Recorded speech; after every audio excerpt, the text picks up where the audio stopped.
esta conversación sobre qué comemos, la información sobre los, digamos, estos productos ultraprocesados desata siempre una gran conversación.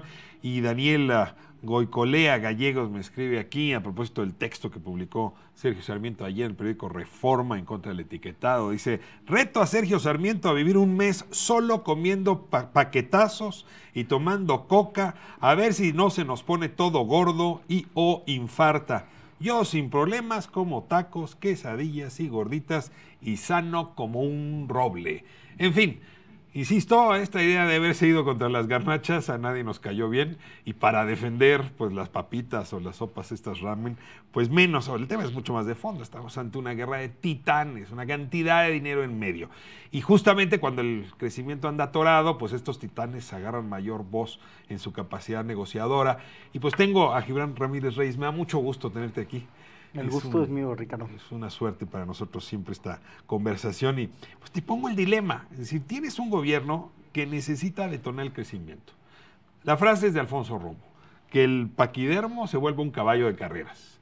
Y pues para eso tienes que convencer a muchos actores, entre ellos, por ejemplo, el Consejo Coordinador Empresarial y otras voces, que entre otros temas te dicen: tú ponme el etiquetado y de entrada no voy a jalar contigo. Y lo peor, todas esas empresas, que la cita muy bien el público, van a dejar de invertir. Entonces sí traes un alma partida ahí entre dos valores: etiquetado, que nos haría bien a todos, versus una empresa mexicana que te puede chantajear, te puede extorsionar. Sí, es un problema estructural de la política. Digo, de la política en el capitalismo, ¿no? Dejamos de hablar mucho tiempo de lucha de clases. Y las luchas de clases muchas veces se dan entre representantes populares y el personal político de los empresarios, ¿no? No son los oligarcas los que se meten. Y en este caso, en el gobierno de López Obrador hay representantes populares, empezando por el presidente, y hay representantes de las oligarquías, que se pensaba o se piensa que pueden jalar con el gobierno de la República porque el desarrollo nacional nos conviene a todos.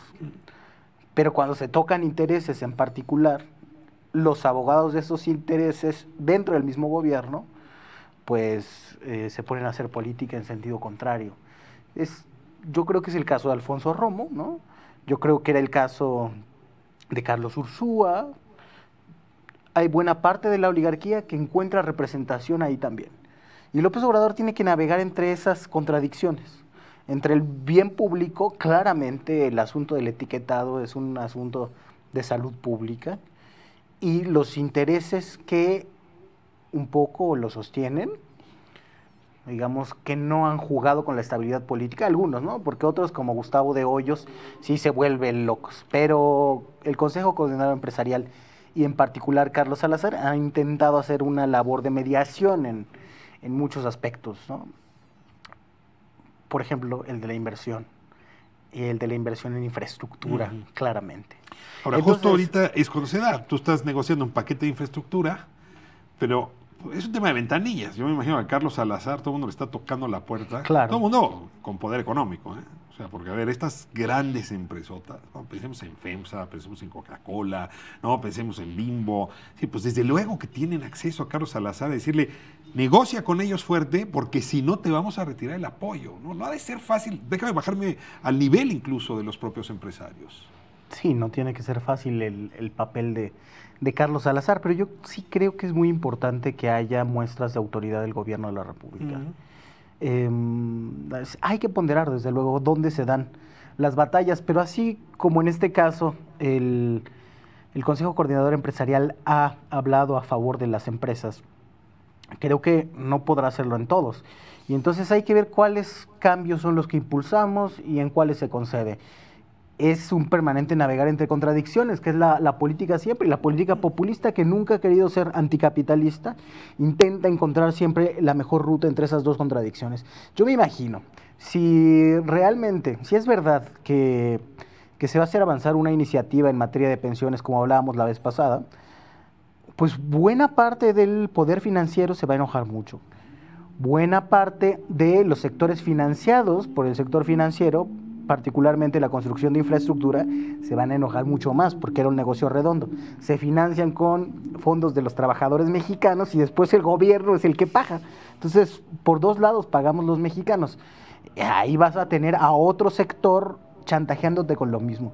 De tal manera que si no se hace avanzar, si no se es claro en un mensaje también ante el Poder Judicial, de que tiene que avanzar las cosas según el procedimiento legislativo, según el Estado de Derecho y no según los intereses oligárquicos, si no hay esa demostración, van a chantajear en cada cosa siguiente. Esto del etiquetado es chiquito comparado con la batalla por las pensiones, ¿no? Donde el presidente ha dicho que los empresarios se están poniendo generosos, que dicen que ellos van a subir las aportaciones, cosas que cualquier economista con formación en economía política dudaría un poco, ¿no? Ahora, dices, puede ser pequeño, pero, a ver, si lográsemos combatir la obesidad, y una de las fórmulas pues, mejores es entregar información a tiempo, para que la obesidad además no derive en diabetes, pues vas a tener un sistema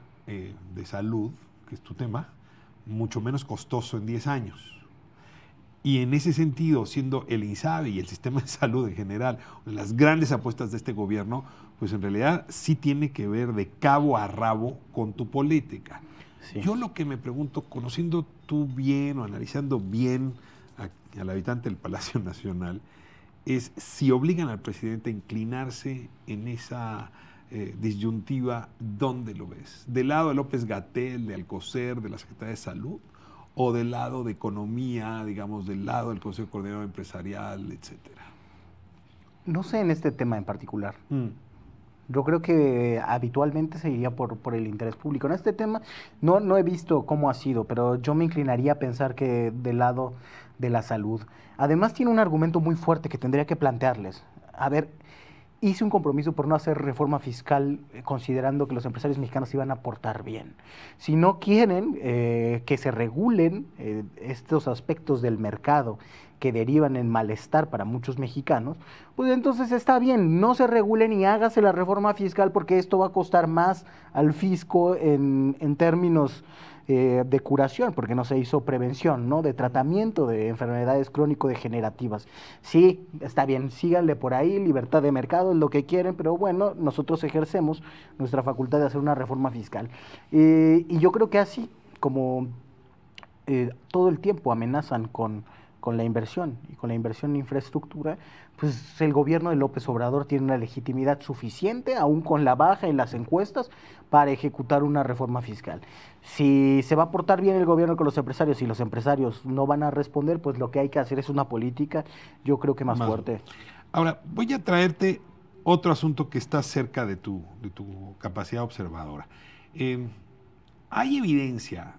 Yo he leído algunos documentos serios académicos en que el antiguo programa Oportunidades o Prospera, de transferencias directas, pues se iba directamente no al bolsillo del más necesitado, sino de estas empresas, porque en efecto tú entregas esa transferencia, entonces alguien que trae una jornada laboral muy grande, que no alcanza a cocinar en casa, pues va a la tienda esta de conveniencia, compra una sopa de estas ramen y eso es lo que lleva a su casa. Entonces en efecto es una transferencia de tus impuestos a esas tiendas y a esos productos.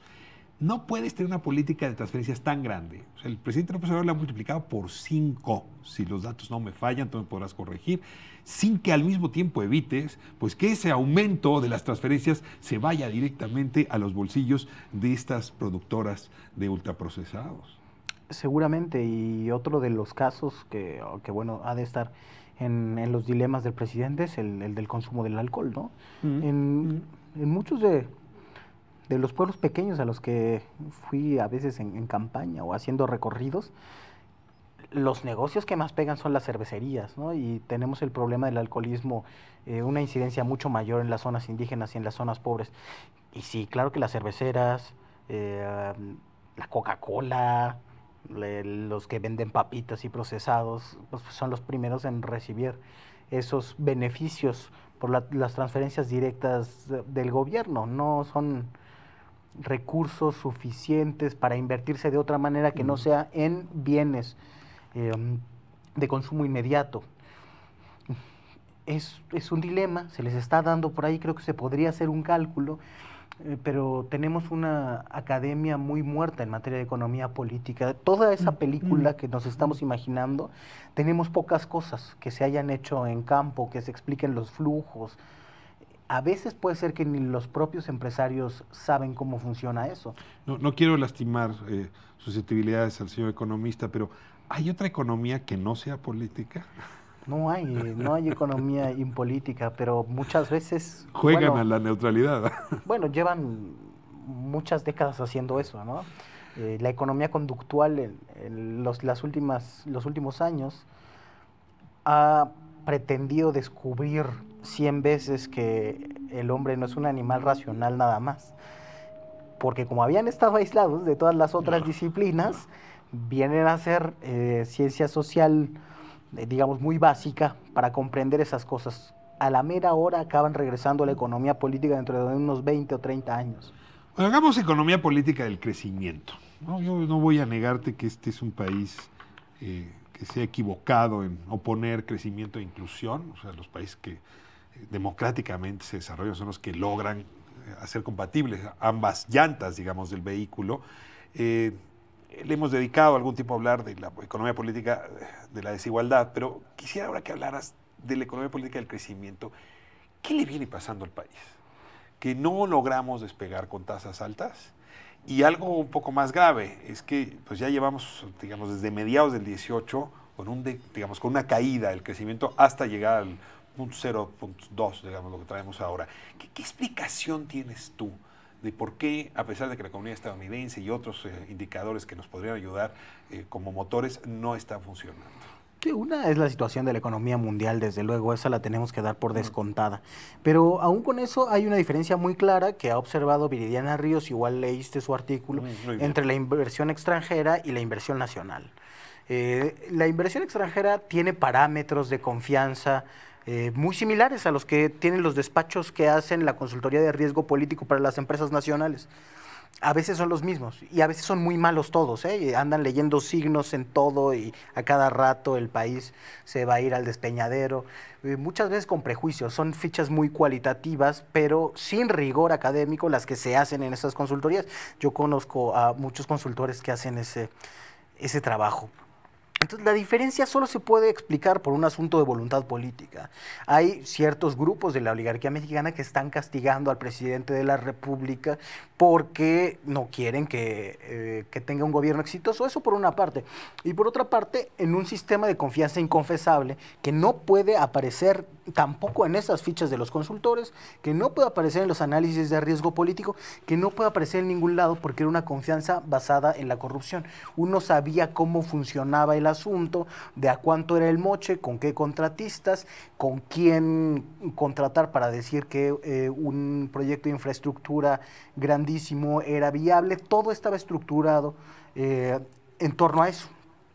Y ahora hay un desconcierto también.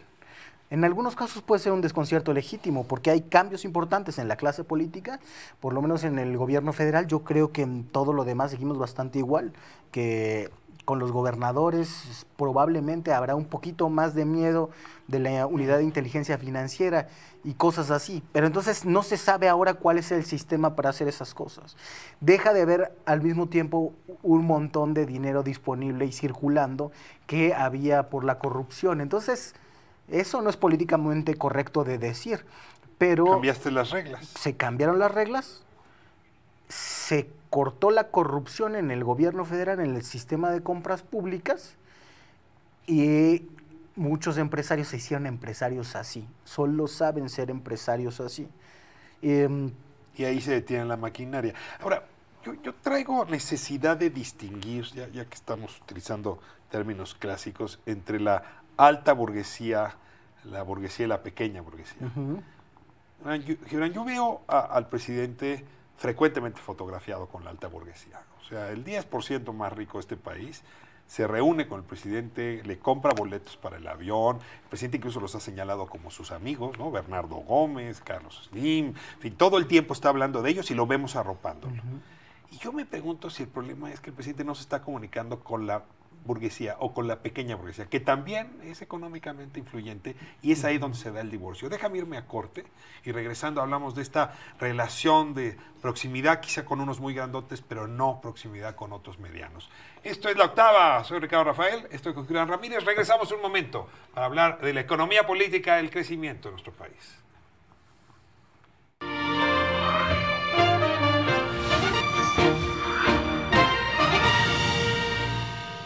Estamos con Gibran Ramírez Reyes hablando pues de por qué no arranca la economía, por qué no crecemos. Y hacía hace un momento, doctor, una reflexión que me parece más importante, cambiar las reglas. Entonces antes uno sabía cómo empujar las decisiones de gobierno, incluso cómo hacer cohecho. Hoy no saben muy bien y esa podría ser una de las explicaciones. Y yo reaccionaba, Gibran, diciendo, bueno, pero los más poderosos siguen teniendo derecho a picaporte. Siguen hablando con el presidente, le compran boletos para el avión. Quizá el problema es más bien de una capa intermedia, medianos empresarios, que son los que están como más renuentes y más castigadores, digamos, con el tema de la inversión. No estaría tan seguro. Y no se habría, sí tendríamos que ver los datos. Yo creo que sí están muchos de la más alta burguesía, pero no están todos. Y del mismo modo han acudido a reuniones empresarios de los estados, empresarios muy importantes en los estados de la República. Creo que eso es un buen ejercicio. No sé si otros presidentes habían hecho ese recorrido por las burguesías locales, llevarlos a Palacio, escucharlos a todo, que quieren, que necesitan para invertir.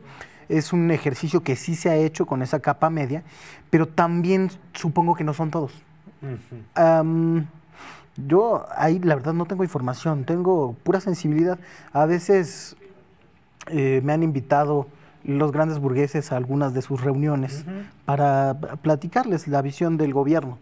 Y sí he encontrado entre algunos de los 30 que tienen más, de algunos un decidido respaldo a impulsar una estrategia de inversión. Por ejemplo, he escuchado a Carlos Slim llamar a los otros empresarios a invertir, a decirles que ser empresario es ser optimista, que no estamos en tiempos como los desde la Revolución Mexicana, en que algunas de esas familias que se hicieron ricas invirtieron aún cuando el entorno político ahí sí que no era propicio, ¿no? Y he visto a otros que más bien en voz bajita te dicen, te reproducen muchos prejuicios que se fueron asentando en el discurso político a partir de la elección de 2006. Luego pensamos que nada más el obradorismo es quien mantiene vivo 2006 en su corazón.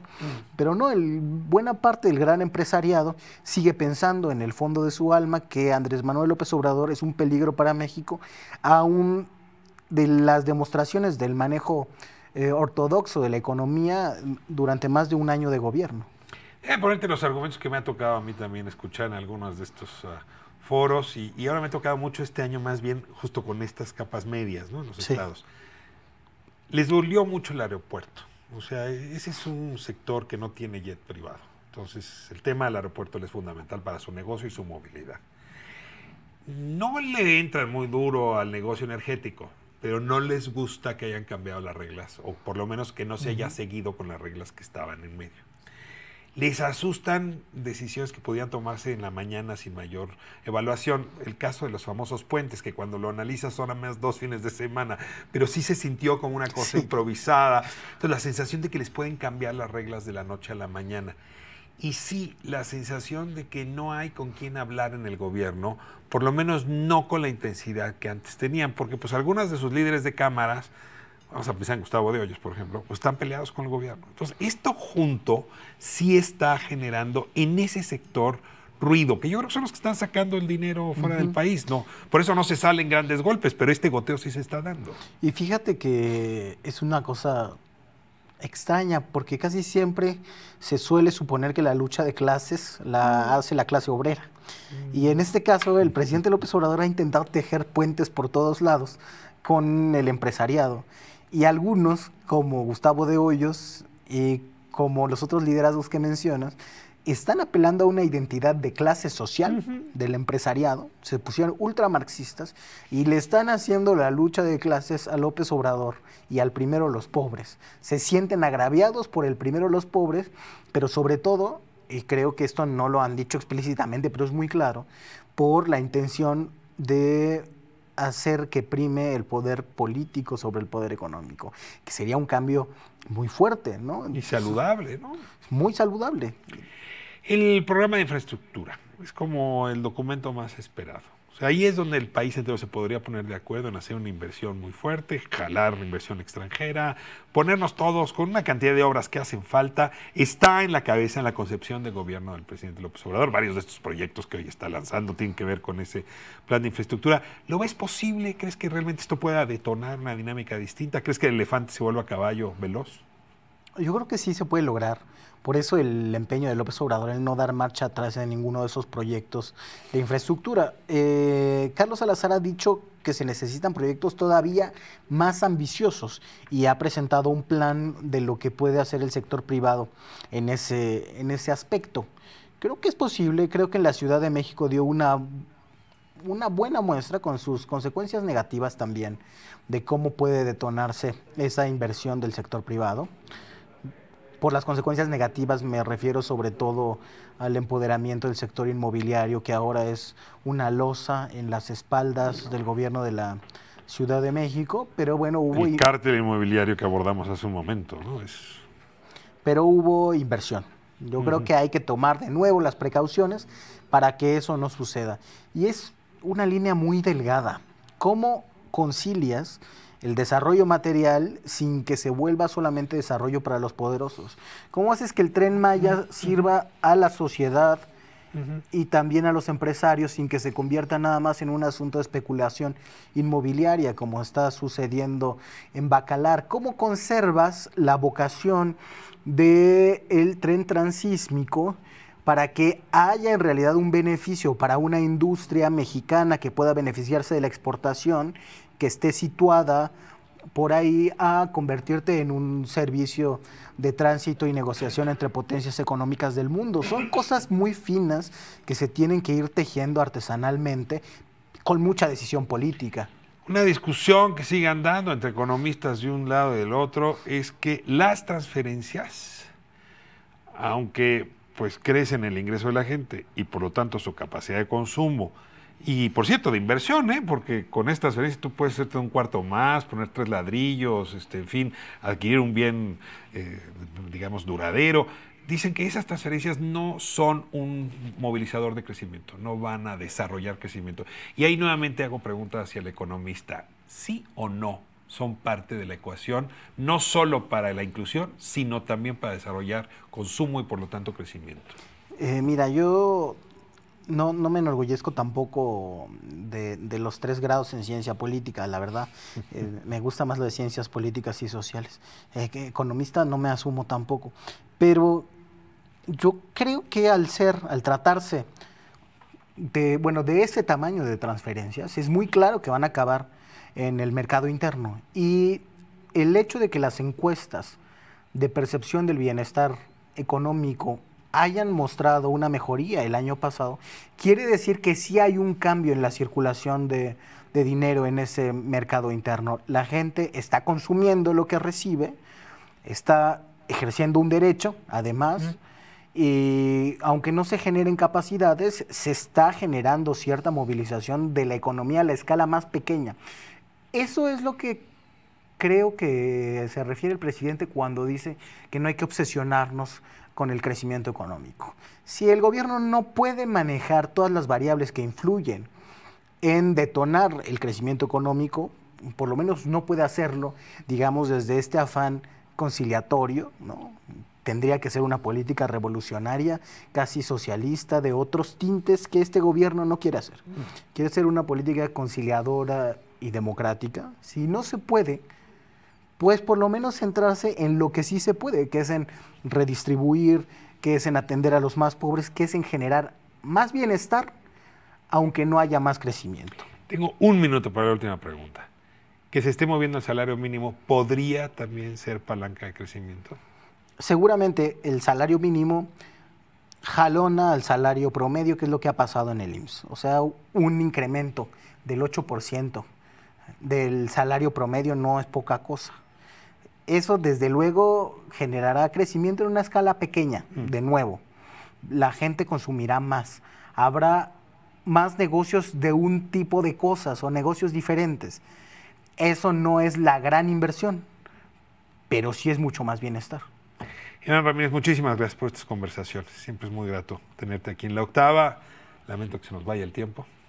Te despido y nos despedimos mañana aquí a las 4 de la tarde. La Octava, Televisión 881 en Radio Centro. Muchas gracias por permitirme partir y compartir el día a ras de suelo.